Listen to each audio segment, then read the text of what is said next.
Supreme Court ने Malayalam news channel पर लगे केंद्र सरकार के बैन को हटा दिया है। सुप्रीम कोर्ट ने कहा कि केंद्र की नीतियों और कदमों की आलोचना को एंटी नेशनल नहीं कहा जा सकता। चीफ जस्टिस डीवाई चंद्रचूड़ की बेंच ने केरल हाईकोर्ट के फैसले को पलट दिया। हाईकोर्ट ने उस फैसले को बरकरार रखा था जिसमें केंद्र सरकार ने सुरक्षा कारणों से चैनल के ब्रॉडकास्ट पर रोक लगा दी थी। न्यूज चैनल ने इसके खिलाफ सुप्रीम कोर्ट में याचिका दाखिल की। राष्ट्रीय सुरक्षा के दावे हवा में नहीं किए जा सकते। सुप्रीम कोर्ट ने यह सख्त टिप्पणी के साथ मलयालम न्यूज चैनल से बैन को हटा दिया। गृह मंत्रालय ने 2021 में Malayalam news channel media one को राष्ट्रीय सुरक्षा का हवाला देते हुए सुरक्षा मंजूरी देने से इनकार कर दिया था और इसके बाद जनवरी 2022 में इसके प्रसारण पर रोक लगाने के लिए कहा था।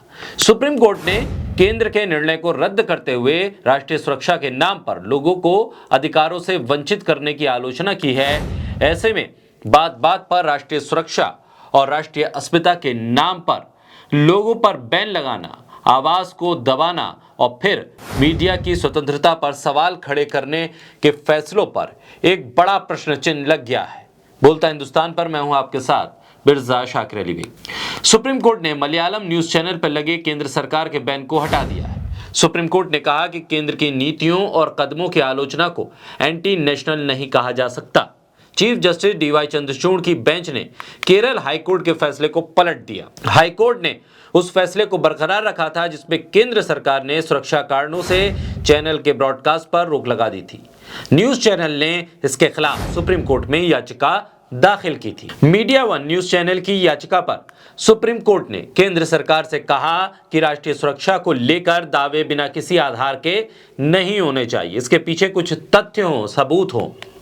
सीजीआई चंद्रचूड़ ने कहा कि ऐसा कुछ भी नहीं है जिससे टेररिस्ट लिंक साबित होता हो। ऐसा कोई भी तथ्य सरकार ने नहीं दिया है जिससे साबित हो कि राष्ट्रीय सुरक्षा या फिर कानून व्यवस्था प्रभावित हो रही हो।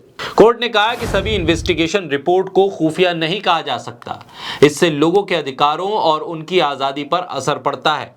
सरकार को सूचनाओं को सार्वजनिक करने से पूरी तरह से मुक्त नहीं किया जा सकता। सुप्रीम कोर्ट की खंडपीठ ने केंद्र सरकार के जरिए चैनल को सुरक्षा मंजूरी से इनकार करने के कारणों का खुलासा न करने को लेकर फटकार भी लगाई है। कोर्ट ने यह भी कहा है कि प्रभावित चैनल को न बताते हुए सीलबंद लिफाफे में अपनी बात अदालत पर रखना प्राकृतिक न्याय के सिद्धांतों और निष्पक्ष कार्रवाई के अधिकार के खिलाफ है। साथ ही ये कंपनी को लड़ने के लिए अंधेरे में छोड़ने जैसा है। कोर्ट ने सुनवाई के दौरान कहा कि सरकार नागरिकों के अधिकारों से उनको वंचित करने के लिए राष्ट्रीय सुरक्षा की दलील दे रही है। कानून के शासन के साथ ये सही नहीं है। राष्ट्रीय सुरक्षा से संबंधित मुद्दे होने भर से सरकार को गलत काम करने की छूट नहीं मिल जाती है। मामले में अपनाई गई सीलबंद कवर प्रक्रिया ने याचिकाकर्ता के अधिकारों को कमजोर किया है। ये पहली बार नहीं है कि जब सुप्रीम कोर्ट ने सीलबंद दस्तावेज देने को लेकर सरकार को आड़े हाथों लिया हो। इससे पहले अडानी के मुद्दे पर भी सीलबंद लिफाफे को लेकर सीजीआई सख्त हुए थे। अदालत ने कहा कि राष्ट्रीय सुरक्षा का मुद्दा लोगों के अधिकार छीनने के लिए नहीं उठाया जा सकता। गृह मंत्रालय ने इस मामले में मनमाने ढंग से ये मुद्दा उठाया है। हम सरकार को ऐसा कदम नहीं उठाने दे सकते हैं। सरकार की आलोचना किसी टीवी चैनल का लाइसेंस रद्द करने का अधिकार सरकार को नहीं दे सकती है। कोर्ट ने सुनवाई के दौरान कहा कि लोकतांत्रिक देश मजबूती से चलता रहे, इसके लिए प्रेस की स्वतंत्रता जरूरी है। लोकतांत्रिक समाज में इसका किरदार बहुत अहम है।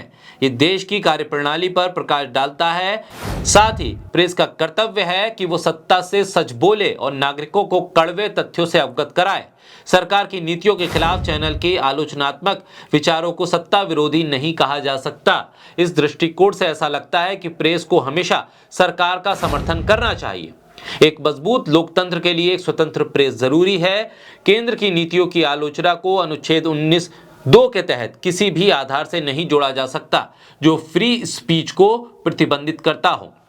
फ्री स्पीच, फ्री मीडिया और राष्ट्रीय सुरक्षा जैसे बड़े बड़े दावों के बीच सुप्रीम कोर्ट ने अपने फैसले में मोदी सरकार की नीतियों पर सीधे सीधे सवाल खड़े किए हैं। और यही नहीं, गृह मंत्रालय जो सीधे अमित शाह के पास है उसको लेकर भी सवाल खड़े कर दिए हैं कि बात बात पर आतंकवाद से किसी भी शख्स का नाम, किसी संस्था का नाम जोड़ भर देने से या फिर राष्ट्रीय सुरक्षा के नाम पर किसी शख्स को या किसी संस्था के साथ साथ किसी न्यूज चैनल को बैन कर देना किसी समस्या का हल नहीं है और यह अधिकार सरकार के पास रही है कि महज राष्ट्रीय सुरक्षा के एक शब्द का हवाला देकर वो कोई भी कार्रवाई कर दे, जबकि उसके पीछे कोई तथ्य या कोई सबूत सरकार को दिखाने के लिए ना हो। ऐसे में सील बंद लिफाफे की प्रक्रिया पर बार बार सुप्रीम कोर्ट की तरफ से सवाल उठाए जा रहे हैं।